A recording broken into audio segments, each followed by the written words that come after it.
take a seed, you plant it, you grow it, you dry it, you roll it, you smoke it, and it goes down smooth. Hey! Spanning the continent to bring you the truth about cannabis and marijuana law reform. I smoke pot and I like it a lot. The Russ Belville Show, the voice of the marijuana nation. Now, here's your host, Radical Russ Belville. Good day, tokers and tokettes and non-toking lovers of liberty. It is Thursday, February 19th, 2015, and it's got to be 420 somewhere in the world.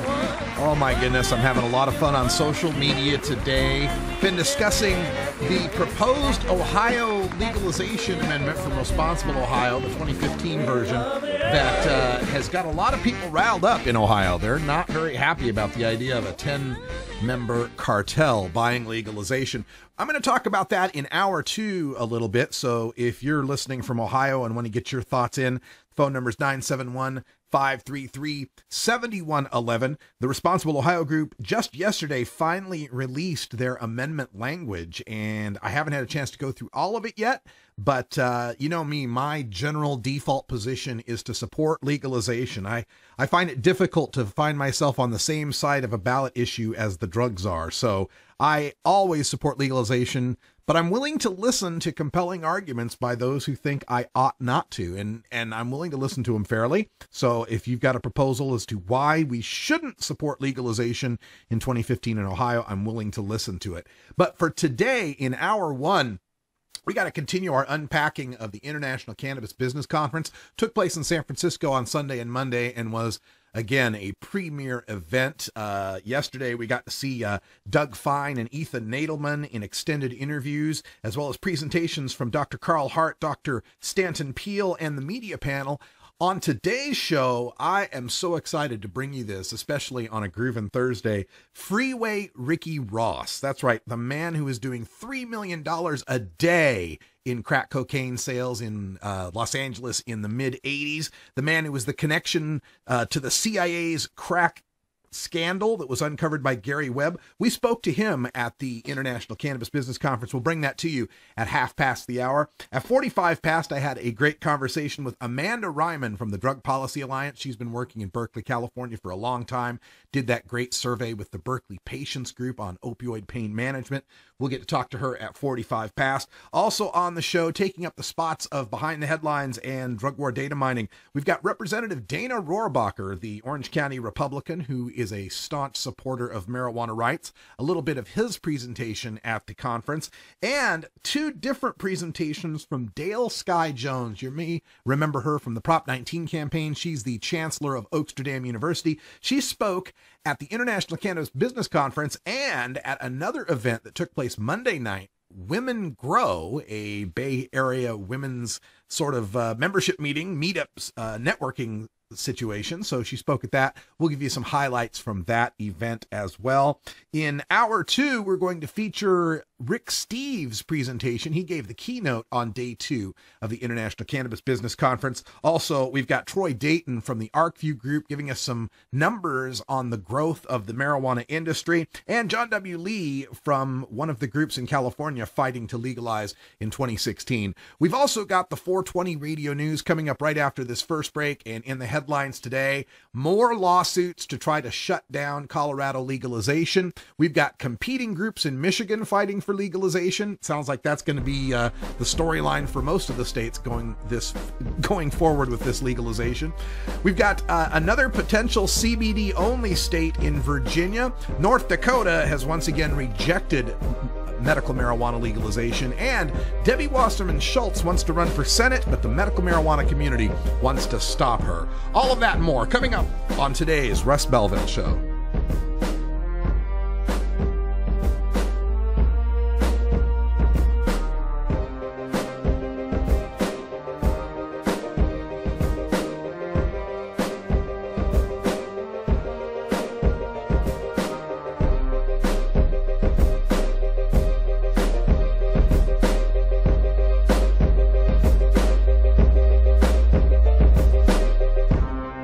You're tuned into the Russ Belville Show, the voice of the marijuana nation. 420 Radio, the world's voice of marijuana legalization. Oregon has joined Washington and Colorado in legalizing marijuana. We're Portland NORML, the national organization for the reform of marijuana laws chapter in Portland, Oregon. Join us as we celebrate the launch of an exciting new era in marijuana freedom in Oregon. Our job has just begun. Powerful interests want to white out the most important portions of Oregon's legalization law. By joining Portland NORML, you add your voice to the thousands who voted for Measure 91 and want it to be implemented as written. The people have spoken. Now it is time for the legislature to obey the will of the people. Find out more about Portland NORML at portlandnormal.org. Attend our monthly membership meetings on the fourth Saturday of the month. See our website for more details. Portland NORML, ensuring responsible adult marijuana consumers are afforded the same rights, privileges, and responsibilities as beer drinkers. Fun.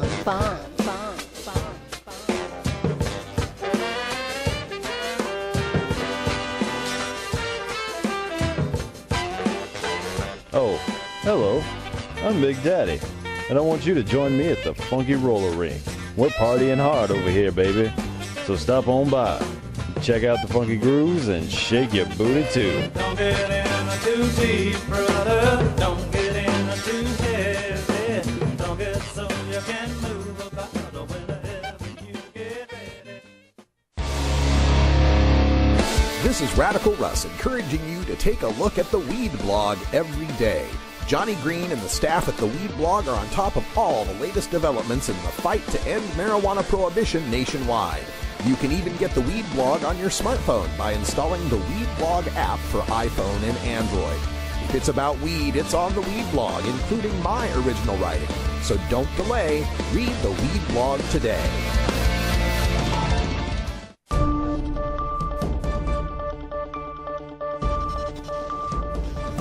It's time for the 420 Radio News, covering the latest headlines in consumer cannabis, medical marijuana, and industrial hemp. Transcripts of 420 Radio News are available daily on our website at 420radio.org. Now, here's Russ Belville with your marijuana headlines in 4 minutes and 20 seconds. This is your 420 Radio News for Thursday, February 19th, 2015. Two lawsuits filed in federal court Thursday aim to shut down Colorado's regulated marijuana industry, claiming that the state's recreational marijuana laws are in violation of federal law.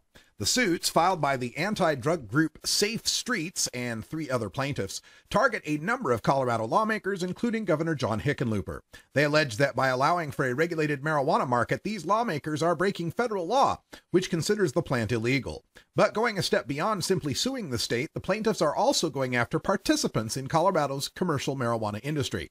Citing federal racketeering laws, the plaintiffs are seeking damages due to alleged injury brought on by legalization. The suits argue that under the U.S. Constitution's Supremacy Clause, which states that federal law generally takes precedence over state law, Colorado's legalization of recreational marijuana is unconstitutional because marijuana remains illegal at the federal level.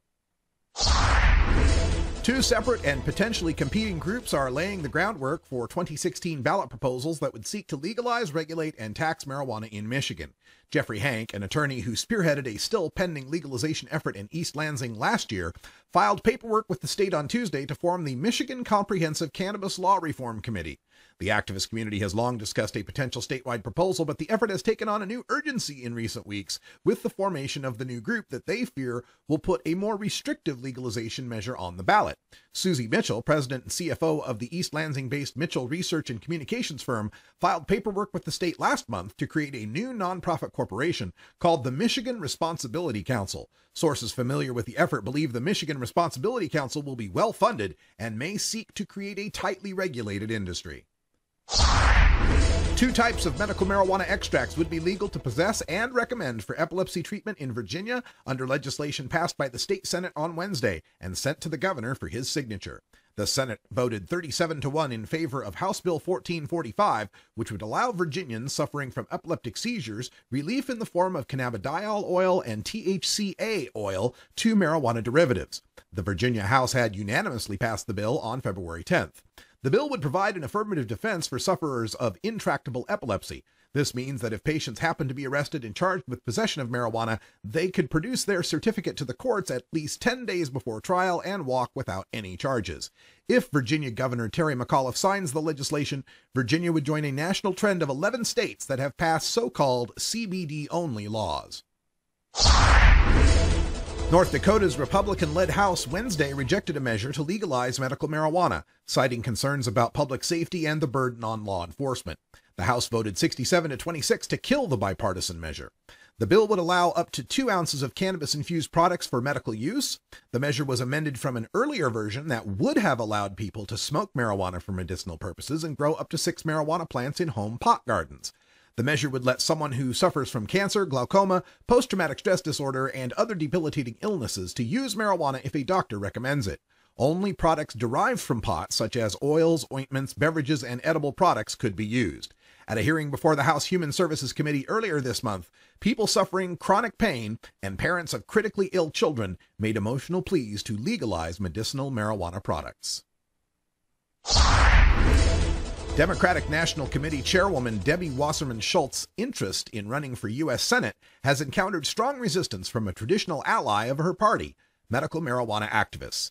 Because of her congressional votes and her criticisms of a Florida medical marijuana initiative last year, 4 political groups that advocate prescription cannabis and drug decriminalization vowed to campaign against the Florida representative if she were to seek a Senate seat in 2016. Quote, "She's voted repeatedly to send terminally ill patients to prison, and we're certainly going to make sure Floridians know that, not to mince words," end quote, said Bill Piper, National Affairs Director with the Washington-based Drug Policy Alliance. The threats from Piper's group, echoed by People United for Medical Marijuana in Florida and the National Marijuana Policy Project and Americans for Safe Access, marked the only major public reaction to the news. This has been your 420 Radio News for Thursday, February 19th, 2015. I'm Russ Belville.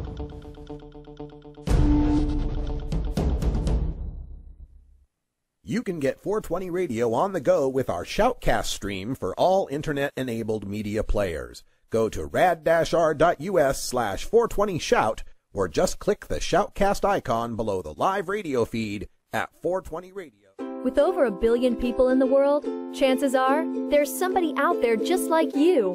There are software engineers, pastry chefs, artists, and people with medical conditions. And what do many of these people have in common? They use marijuana. It's expected that marijuana will be legalized in California. And when that happens, what will be the biggest concern? Safety. That's where we come in. High Def Transit is a discreet shuttle service that also serves as a mobile vapor room. Members can medicate on board, while our certified drivers get you to your destination safely, so you can enjoy the ride. So hop in, make friends, and ride safe. High Def Transit.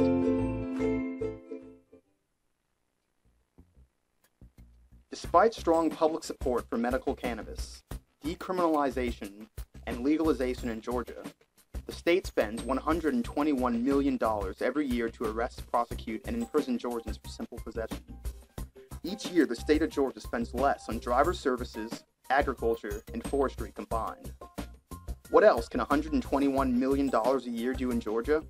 With that much money, the state could hire and keep 3,000 more teachers, improve roads and bridges, provide tax relief for small businesses, repair aging sewage systems, or lower taxes. But right now, that's millions of dollars of your tax money wasted on failed enforcement. Tell your representative you're tired of wasteful spending and ask them to end cannabis prohibition. Join the conversation at www.peachtreenormal.org. Peachtree Normal is a proud affiliate of NORML, the National Organization for the Reform of Marijuana Laws. 420 Radio. Tune in, turn on, get highly educated.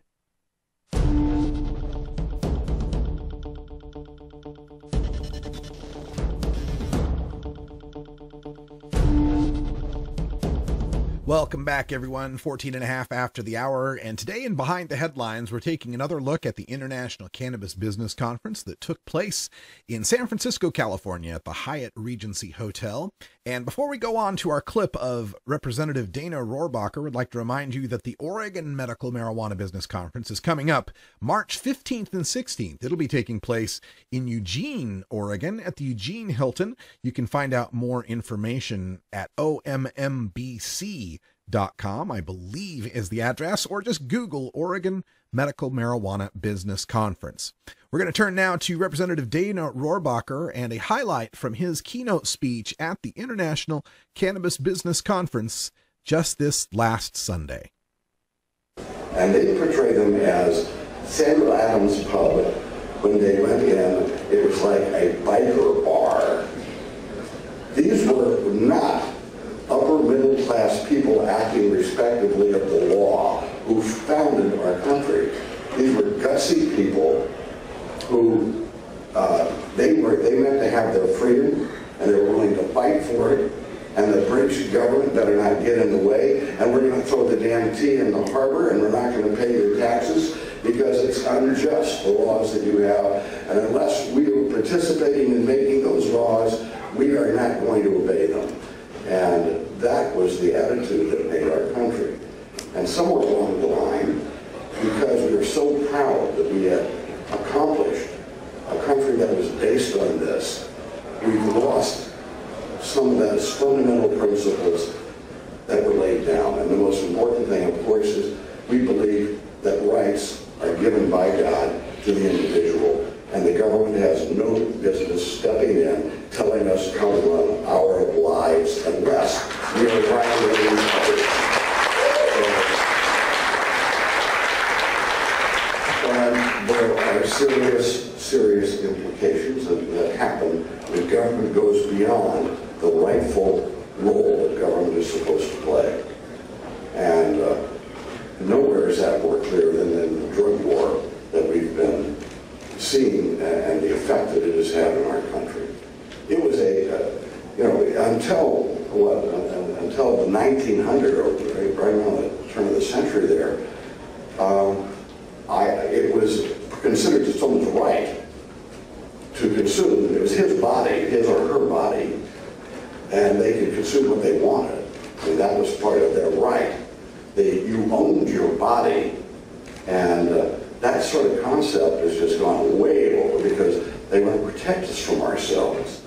And by protecting us from ourselves and our decisions, what we have created is the basis of what, for a large segment of our population, is no different than a fascist or communist state. You have look,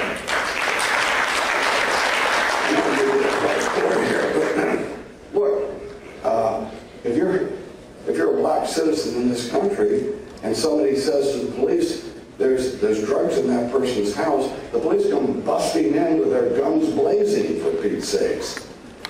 What is that, freedom? And of course, in the areas where I live, and I live in a middle-income area in the state, Orange County, California, along the coast, the police don't do that. They don't. And a policeman who arrests somebody in my area, you can bet that really that person, that young person, was a young person especially, will have a lawyer and will get out of it, probably won't even spend a night in jail. But in our minorities and poorer communities, we basically know that those people, they will destroy their lives.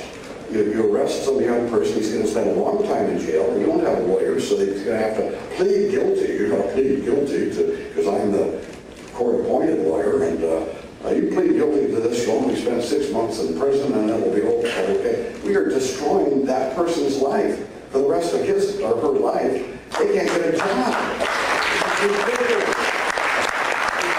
It's ridiculous. And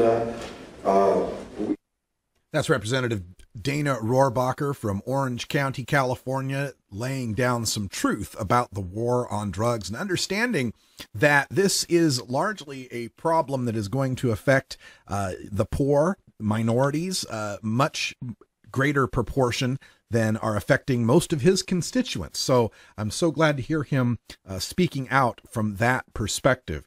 And someone in our chat room made the mention that he wished more Republicans were like this guy. I think we're going to see an increasing number of Republicans who are going to be more social libertarian, are going to return to small government roots and reject that evangelical wing that demands a moral stance on issues like drugs. I think the money is too great for them not to want to swing that way.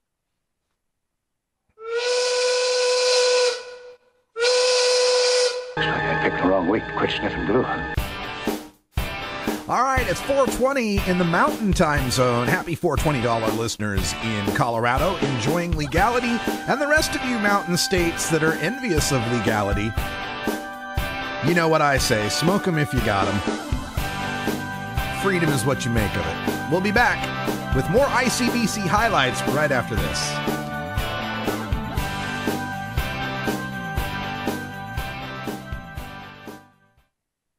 You can get 420 Radio on the go with the TuneIn Radio app for all mobile platforms. Go to rad-r.us/420tunein or just click the TuneIn Radio icon below the live radio feed on 420radio.org. Get.Buzz. .Buzz is the internet platform that fuels community interest, excitement, and new experiences. .Buzz is the premier online destination for internet users seeking the latest news on a variety of topics. .Buzz appeals to groups active in blogging, communications, journalism, advertising, and marketing. .Buzz offers registrants a stronger alternative to the shrinking namespace of existing top-level domain names, such as .com, .net, and .org. Get your name now at get.buzz.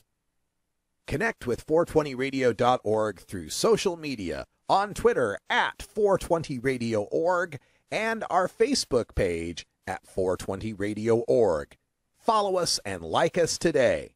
You'll be glad you did. Are you in the market for portable vaporizers now? Get online to vapes.buzz, the quick and easy link to portablevaporizers.now.com. Vapes.buzz has everything you are looking for, including vape pens, herbal vaporizers, e-juice, parts, accessories, and more. Visit vapes.buzz and use promo code 420radio to get 10% off your online purchase, or just give them a call at 866-264-2415. Vapes.buzz. Get vaping, baby! Arguing for the end of adult marijuana prohibition is easy because we have facts, science, reason, compassion, evidence, truth, and logic on our side. It is even easier when researchers catalog it all for us. Learn how to gather the facts on marijuana use, arrests, seizures, rehabs, drug tests, and more in this edition of Drug War Data Mining. Here's Dale Sky Jones from the ICBC. Their potential. How big can you grow? How large is your market size? And what is your potential piece of that market share? And right now, while all politics are local, we also have to realize that what is said and done in Colorado is going to directly affect what Soccer Mom thinks in Ohio. And so things like semantics in our advocacy and our business still matter. That words like recreational still scare soccer moms as they think about their children consuming recreationally at whatever age their children happen to be at that moment in time, rather than adult or retail cannabis that can be ID'd and slated. So part of what we're trying to do in mitigate our business risk, and mitigating that business risk, is also kind of mitigating the risk to society, as Stanton so eloquently talked about earlier. And these are examples that we can lift up to say, look, hellfire and damnation did not rain upon the earth after all. Cats are not sleeping with dogs. So there's a crisis in confidence right now for donations, and we've heard a few people talking about it. But the good news is we do have some special advantages, aside from just simply having history on our side, that the arc is long, but it bends towards justice. So we're on the right side of history, we know this. But we have to continue having the conversations, and there's some important changes that I want to make sure you know about, especially going into 2016. Very important changes. It changes the forecasting trends for what we feel like we already know, especially considering we've been staring at this for so many years. But these changes are going to affect economics, the political, technological, and social implications of how we move this forward. So let's explain how some of these forces have formed and how they're also opening a unique window in our history. And these results, they are being written into history, and we will be judged by generations to come. What did you do? Are you ready to step up big? So today you and I contemplate our encounter with destiny. We talk about who will craft this initiative that is so inevitable for California. So what is inevitable about this initiative? That it will pass? What is it? What will we pass? And who will be around to defend it in December of 2016 to ensure that it is implemented in the way that it was intended? How cumbersome will licensing be? What will the entry fees and limitations be? Tax burdens? And will there be a level playing field?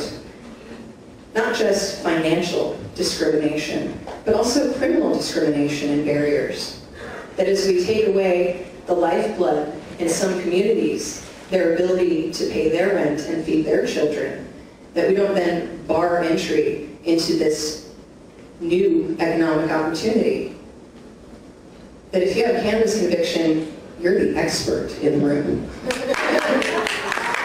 Yeah, you there's a lot of experts in the room, isn't there? Yes. So it's really about who's going to survive, and the existing California stakeholders, as well as the stakeholders in your neck of the woods, because it's not just California that's going to be on the ballot in 2016. There's likely at least 4 to 5 other states, and then we also have 2017 and 2018. And so the decision to act with advocacy in mind, or just wait on the sidelines, your decision to involve yourself, it's going to change the way perhaps you look back on this moment, that you think of me standing here as you watch that law get changed, or watch those policymakers determine whether or not the business plan in your head right now is dead on arrival. Because whether or not you advocate for your future will determine whether or not you have one. And while we're at it, we can actually make life better for an awful lot of other people too. Better potential. How big can you grow? How large is your market size? And what is your potential piece of that market share? And right now, while all politics are local, we also have to realize that what is said and done in Colorado is going to directly affect what Soccer Mom thinks in Ohio. And so things like semantics in our advocacy and our business still matter. That words like recreational still scare soccer moms as they think about their children consuming recreationally at whatever age their children happen to be at that moment in time, rather than adult or retail cannabis that can be ID'd and slated. So part of what we're trying to do in mitigate our business risk, and mitigating that business risk, is also kind of mitigating the risk to society, as Stanton so eloquently talked about earlier. And these are examples that we can lift up to say, look, hellfire and damnation did not rain upon the earth after all. Cats are not sleeping with dogs. So in the California market is, I'm going to bring up Dale Sky Jones, who's the Chancellor of Amsterdam University and is heading up the Reform California campaign that we all need to support in order for us all to be successful. Dale.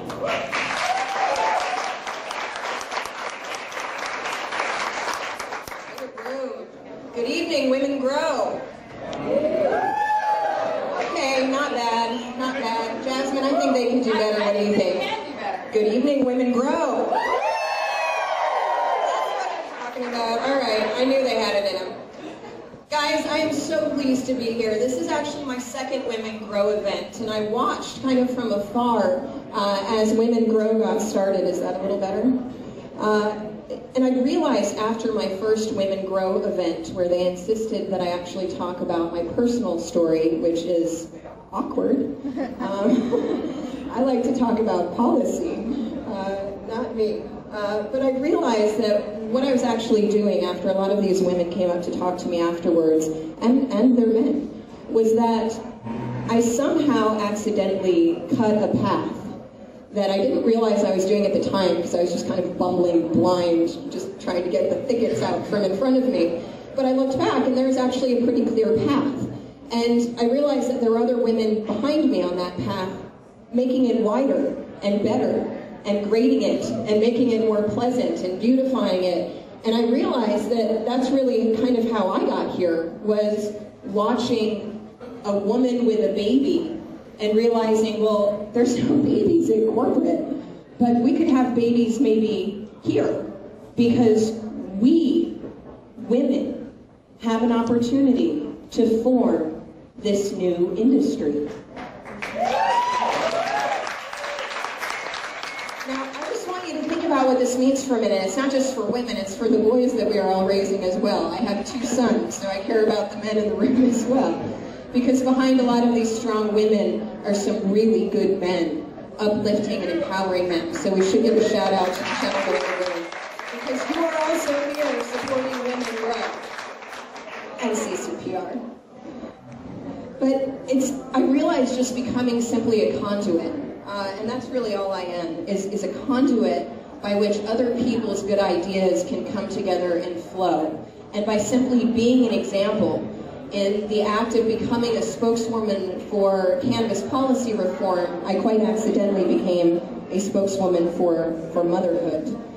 And I realized in all of this big picture influence research that I'm doing to try to change the world, to try to change this policy reform, we know that we have to prove to the public that they can do it and that it is worth it. And I discovered that in the process we're doing the same thing for women in this industry, that you can actually be a wife and a mom and a CEO simultaneously and be successful. That the new working mom might be you take your babies with you to work and strap them on. That there are ways to do it, that you can hire the type of people that can help you make it happen, that you just have to be mindful and decide. You can get 420 Radio on the go with the Ustream video app for Android and iPhone. Go to rad-r.us/420Ustream or just click the Ustream app icon for Android or iPhone below the live radio feed at 420radio.org. The law offices of Omar Figueroa would like to remind you to stand up for your rights. If you are detained or arrested, treat law enforcement with respect and stand up for your rights by repeating, "I respectfully invoke all of my legal and constitutional rights. I do not consent to any search and seizure. I want to remain silent, and I want to speak with my attorney." Please contact the law offices of Omar Figueroa at 415-489-0420 or 707-829-0215 or on the web at omarfigueroa.com. Growing plants indoors can be a rewarding hobby, but electricity bills can go through the roof. Then you have to cool down all those big hot lights. It can drive a grower insane. With Lush LED lighting, you can solve many of these issues and double your rewards. Matt and his scientists have developed the perfect light for flowering plants with far less cost and heat. And the results? Very effective. Check out LushLEDlighting.com right now and tell them Radical Russ sent you.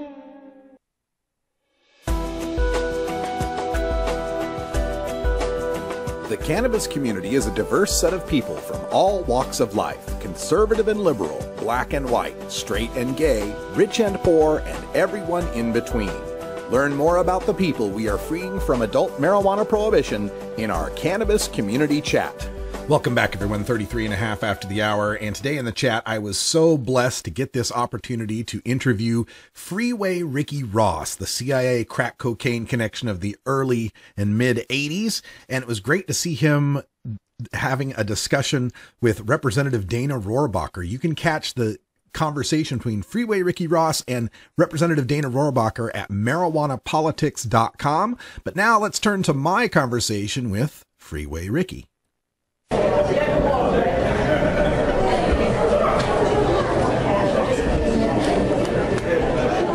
Yes. Welcome back, everyone. We're here at the International Cannabis Business Conference in San Francisco, and sitting to my right, we have Freeway Ricky Ross. How you doing, Ricky? I'm good. How you? I'm fantastic. It's great to meet you. We've got all sorts of people that are bowing and scraping because they know your story. But for folks that don't know, you were the man in the 1980s, the man who was a major connected to the White House. Yeah, you were the connection. Tell people from the White House to the streets. The thumbnail sketch of your life. How did you become Freeway Ricky Ross? Well, I was around 19 years old, and one of my friends called me and told me that he had this new thing. At that time, I was flat broke, didn't have a dime to my name, and he told me he had this new thing. I go over to his house, it was cocaine. From that day on, my whole life changed. I went from moving $25 rocks for him to selling $3 million loads of cocaine. Eventually got my own task force. Where they assembled 2 or 3 officers from all the police stations around Los Angeles, and their goal was to catch me. Eventually they caught me. I got a life sentence without the possibility of parole. Then it was discovered that the guy that I was getting all my drugs from was a CIA operative from Nicaragua. Gary Webb from the San Jose Mercury Bee broke the story. I don't know if they know it too, and the movie just came out about Gary, Kill a Messenger. I don't know what happened, but they took it off the market really quick. Hopefully it'll get back out. But the movie was really good. My character's in the movie too. Yeah, they got Michael K. Williams playing my role.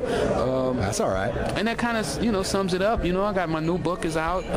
Yeah, let's tell people about the book, because if you want to know the full details, I mean, we can't go into everything in this little interview, but tell them about the book. Well, I wrote the book when I was in prison with a life sentence without the possibility of parole, and sitting in my cell, I wanted to be able to give back to society. I thought that people should really know about the drug war, about drug dealing, about a drug dealer.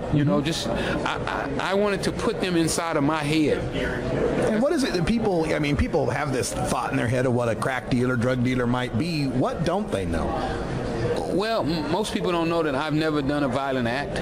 I mean, when I was in elementary school, I had some fights. yeah, like a kid does. We used to fight, but, never. We would fight, and then 15 minutes later, we go into the candy store together. Sure. So it wasn't the type of fights where you're trying to kill a guy or the guy's trying to kill you. Just kids really goofing around. And as far as violence, that's probably the most violent thing that I've ever done in my life. So to know that a person could get a life sentence for selling drugs that basically people asked me to sell to them was really bizarre to me. You mentioned life sentence without the possibility of parole, but obviously you're here. So how did you get out? Well, while I was in prison, they gave me a life sentence of parole, and my lawyer pretty much said that I was done, and guys in prison told me that if I was going to get out, it was through the law library. So I taught myself to read or write, because I couldn't read or write until I was 28 years old. And you're moving $3 million worth of product, and that's amazing. But it doesn't take an education, the formal education, to sell drugs. I mean, drugs has no ceiling. It's colorblind. It's area blind. It doesn't matter.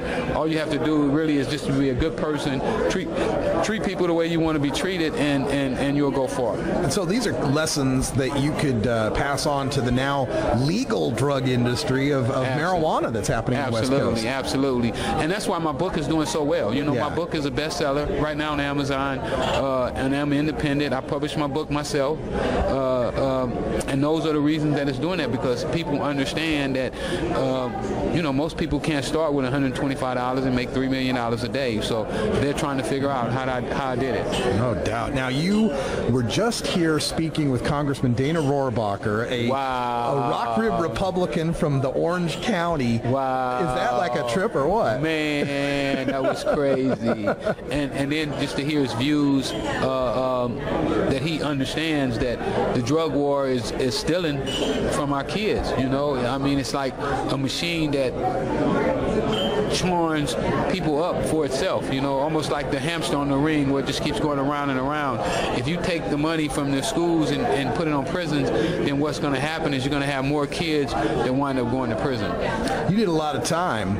In that time you're incarcerated, you must have seen a lot of murderers, rapists, thieves, robbers, bad people get out before you. How'd that make you feel? Man, it was crazy to come and see a guy that murdered somebody get 3 years in prison, and I got a life sentence. It was was really bizarre, you know.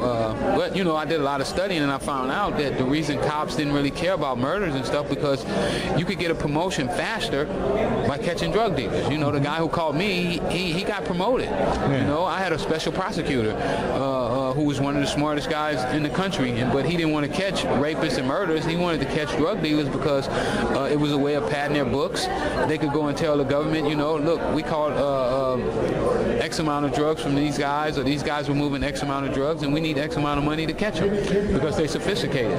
Yeah. You're getting a lot of attention now, both for the book and you're speaking out, and like you said, legalization is happening, and this gives you kind of an expert cred. Yeah, it does. You recently went to Washington. You spoke with the Congressional Black Caucus. I Is that right? I did. I went to that convention, and I was allowed to speak. Congressman Carson from Indiana invited me down, and it was just amazing, you know. And I caught the eye of Jesse Jackson, you know, and he figured out that, you know, the black community don't need more prisons. They need some economic stimulation. Yeah. You know, we need economics. So he held an economic summit, and he had me as the keynote speaker there. And I mean, it's just amazing to see now. And I was just at a hemp fest too in San Bernardino, and to see all these kids out, you know, doing things that would have got all of them locked up. I said, you know what? Back in the day, they would have called the National Guards out on you. Oh yeah. Because it was amazing how these young kids, they just kept coming up to the booth I was at, you know, want to talk to me and ask me about the laws and everything I learned. And I was like, you know, they would have locked all y'all up for doing what you're doing out here today. Yeah. So it's amazing that people have started to think and stand up for other people. You know, whereas before it would be like, oh, that's just them, it's not me. Yeah. Let it happen. You know, in speaking to the Congressional Black Caucus or African American faith leaders, there's kind of a pushback sometimes in the minority community against drugs and legalization because they've seen the devastation of the drug war. Is that something you try to get across to them, that hey, it's because it was illegal that the bad things went down? Yeah. And you know, we also got to let them know that just like in the crack law, where they passed, you know, Maxine Waters, Congresswoman Maxine Waters was one who voted to pass the crack law, but she knows now that she made a mistake. That's, by the way, folks, the one where it was 100-to-1 disparity. If you're a white guy in the suburbs doing a half a kilo of coke, you got the same time as a guy doing 5 grams of crack in the city. No, you got more time. More time. More time for the crack. So they knowing that they made a mistake, and now I think that they're ready to make some changes, and I'm excited to see that they're standing up, and just the whole world is starting to change now. You know, I mean, we got 2.2 million people in prison right now, and I don't know how many that's been on probation, and then if we add up the felons, because you know, once you become a felon, you become a felon forever. Yeah. You know, you never not a felon. Right. You know, so we probably have 30-40 million felons in this country, and it's sad that greater number of our society are felons, and then we know that most of them are there because of drugs. Here's a stat to blow your mind. In the state of Florida, you become a felon if you're caught with 21 grams of marijuana or more. Crazy. Because of that statistic, partially because of that, 1 out of 5 black people of voting age can't vote in Florida. Had that not been the case, Al Gore would have won the presidency in 2000. Wow. So just to think of how the drug war takes away people's rights. And one of the things I've found is, you know, out in the West Coast, talking to people, trying to get them to sign up to vote, a lot of guys will say, oh, no, man, I got a drug conviction, I'm a felon. And they don't realize in a lot of states, you get your right to vote back once you've completed all that. So talk a little bit about how to engage these people, folks that have gotten on the wrong side of the law.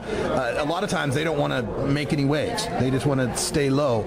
Encourage them to get involved if you can. Well, we have to stand up for our rights, no matter where you at and where you've been in life. If you don't stand up for your rights, nobody else should. So it's all of our obligation and our duty to speak out about this illegal drug war. I mean, this war has been waged for 50 or 60 years. We spend trillions of dollars. I think the number is something like $3 trillion that we spent, money that we could have been, you know, creating jobs, because most drug dealers would take a job if he could get it. And I think it's high time that we all come together, especially the convicted felon in this country. We come together and stand up for our rights. You know, we know what the system is like. We've been through it. We know that it's not fair. We know how they treat us in prison. They treat us inhumane when we're in prison. You know, they make us eat food that's not consumed. That's how I became a vegetarian. You know, I couldn't eat the meat that they were serving in prison. It was ridiculous. So it's time for us to all come together, and I'm hoping that I continue to lead the trail and show guys what we're supposed to do. I mean, even if you just let one person know, you know, that the drug war is not right, and explain to them how it works. And that's what I do right now. You know, I just spoke in Oklahoma to like 300 or 400 kids, man. It was crazy, and they loved me, and they all understood that they got to start thinking for themselves. They can't let Big Brother dictate to them how they should live their life. Freeway Ricky Ross, he's the man. You've got the new book out. Tell folks how to get in touch with it and how to get in touch with you, Twitter, Facebook, any of that stuff. Yeah, you can get the book at rickrossbooks.com, or you can go to Amazon, Kindle Nook, and if you want to hit me up, Twitter, Instagram, Facebook, I'm at Freeway Ricky. Freeway Ricky. Thanks so much for joining us on the Russ Belville Show. Appreciate talking to you. Man, this is wonderful, man. This is a whole new experience for me. The cannabis movement, medical marijuana. I'm with it all the way. I just want to learn more. All right, let's get to learning. Thanks so much for joining us, and have yourself a great weekend. Thank you. Thanks. 20 Radio is 24-hour marijuana legalization radio. You know Herb Thrasher from the Herb Thrasher Flower Hour. Now get ready for Herb Age Designs for the proud cannabis consumer. Herb Age Designs, lifestyle gear for the 420 friendly. Herb Age Designs, we've got Frisbee golf discs and durable hemp gear. Herb Age Designs, we've got shot glasses, drinking glasses, coffee mugs, and beer cozies. Check us out on Facebook and online at herbagedesigns.com. And follow Herb Age and Herb Thrasher on Twitter.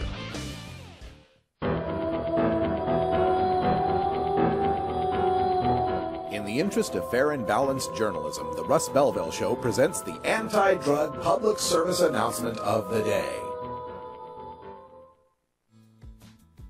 Most high school juniors in Oregon don't use marijuana. Marijuana, it's not popular. This has been the anti-drug public service announcement of the day. To cure this sort of reefer madness, listen to the Russ Belville Show every weekday on 420radio.org. When you are starting up a medical cannabis business, you want a fired-up lawyer who understands the needs of cannabis consumers. The law office of Lauren Vasquez is your fired-up lawyer for the cannabis industry. Visit her website, fireduplawyer.com, or call 1-855-MMJ-LAWS for more information. That's 855-665-5297 for Lauren Vasquez, your fired-up lawyer, or email fireduplawyer@gmail.com. We must wage what I have called total war against public enemy number one. I support a change in law to end federal criminal penalties for possession of up to 1 ounce of marijuana. That marijuana, pot, grass, whatever you want to call it, is probably the most dangerous drug. Some think there won't be room for them in jail. We'll make room. I experimented with marijuana a time or two, and I didn't like it and didn't inhale. One major responsibility is to encourage people to use less drugs. Entirely legitimate topic for debate. Radical Rant. Welcome back, everyone. 48 after the hour, and now Amanda Ryman from the International Cannabis Business Conference. Enjoy.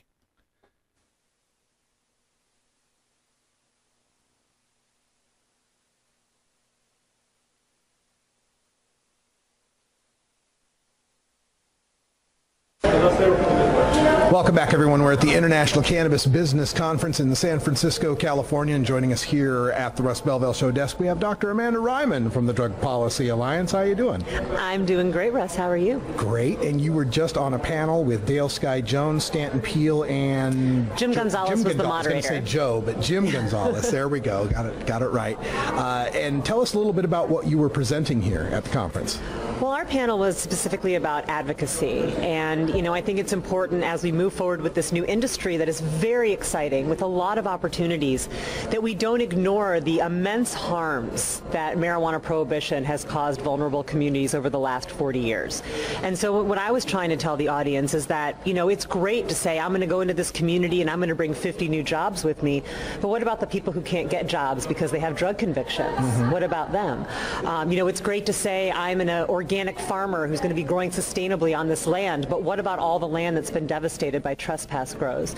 So as a burgeoning industry, we have a responsibility not only to be socially responsible moving forward, but to be socially responsible in how we treat the past. It's a strange industry in that we, it started off with medical marijuana, and now recreational adult use of cannabis is becoming legal. And in almost all of these laws, there's some codicil in it that says if you've had a grow felony in the past or you've been busted in the past dealing, you can't get involved. It's got to be the only industry that says, hey, you experts, you're not allowed.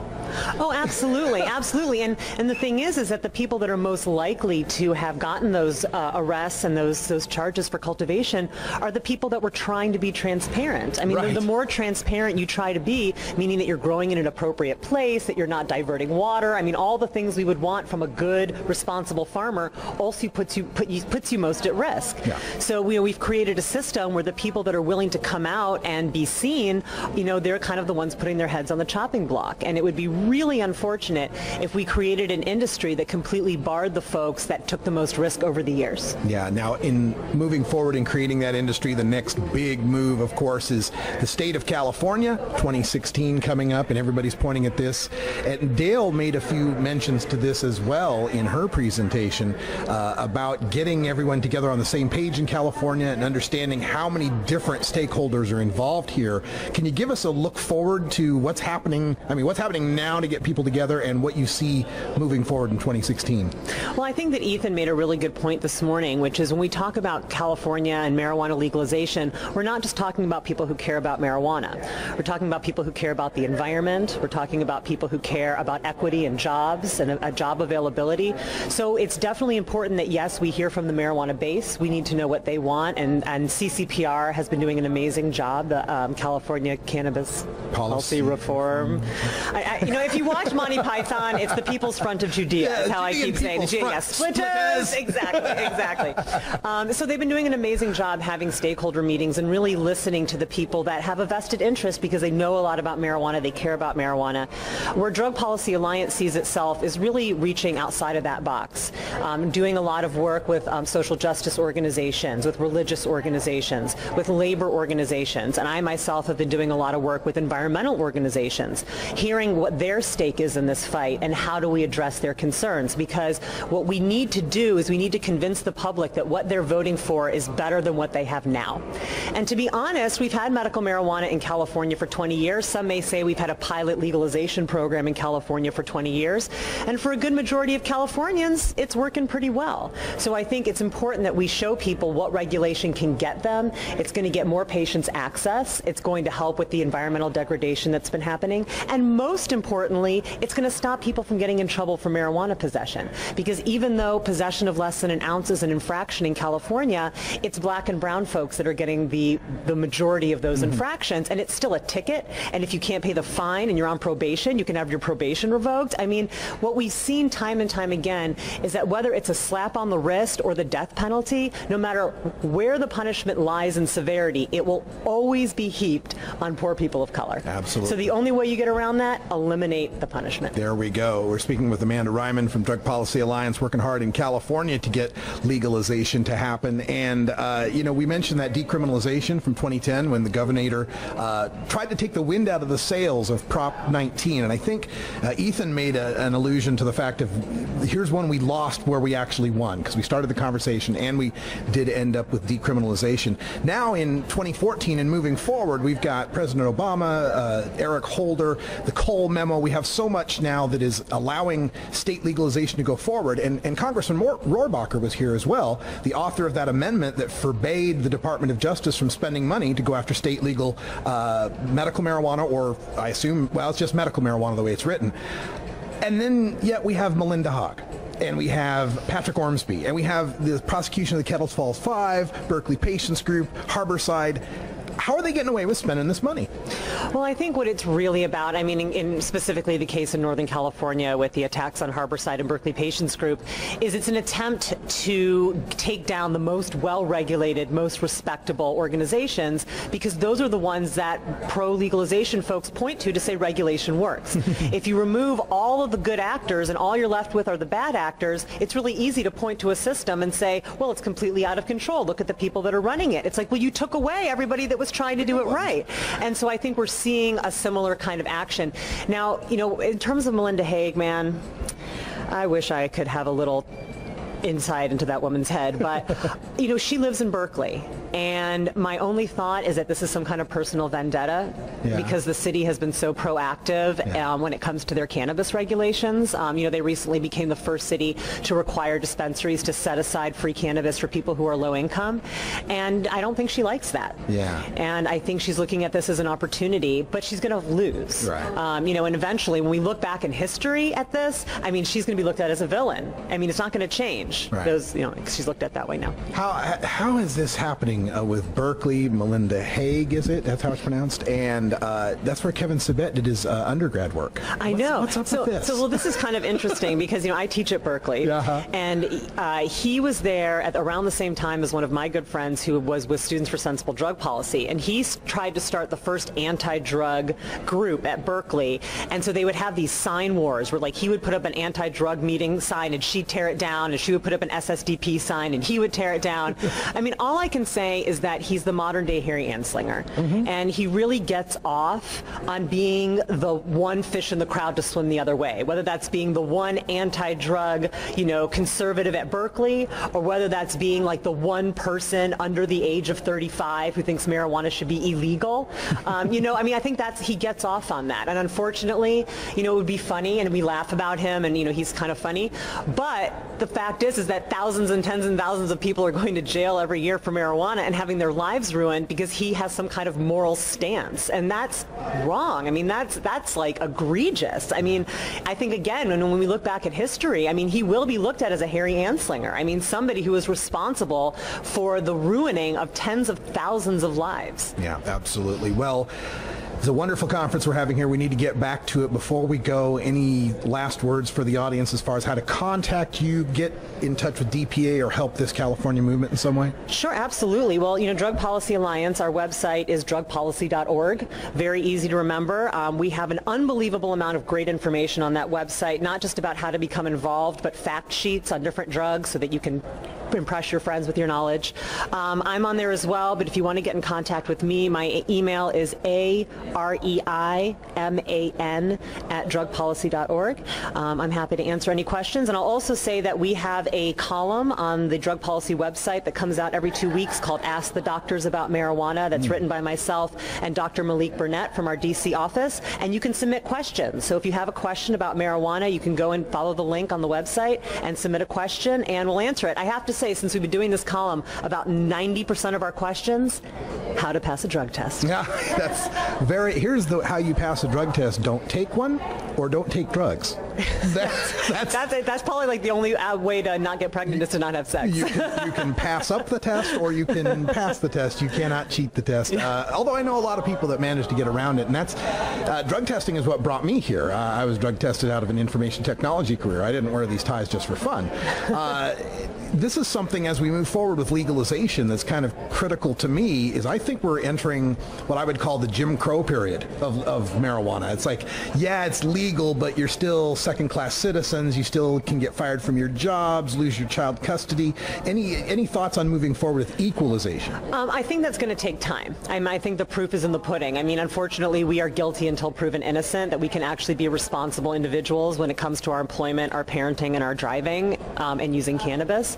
So I think what it's really going to take is for enough time to go by where people actually can observe people who use cannabis on a regular basis and see that it doesn't turn you into all these those things they've been told, and then they'll start asking the question, well, how come they can get fired from work, and how come they can lose their children?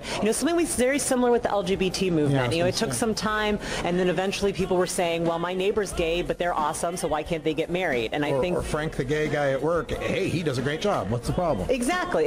So I think we will start to see that. The more normalized it gets, the less the stigma is there, the more people will be open about their consumption. Fantastic. Amanda Ryman, Drug Policy Alliance. We're here at the International Cannabis Business Conference. Thanks for joining us here at the desk. Appreciate it. My pleasure. Always like talking to Amanda Ryman from Drug Policy Alliance, one of the leaders in California getting things done. Hey, folks, that's all the time we got for Hour 1, but stay tuned for Hour 2, Toker Talk Radio. We got more ICBC highlights, including Rick Steves, a highlight of his keynote speech there on day 2, and Troy Dayton from ArcView Group, John Lee from MCLR 2016. I'm Radical Russ. Thanks for joining us. Until next time, take care of each other, tokers. This is the Russ Belville Show. The Russ Belville Show is blogging and podcasting daily at radicalruss.com. You plant it, you grow it, you dry it,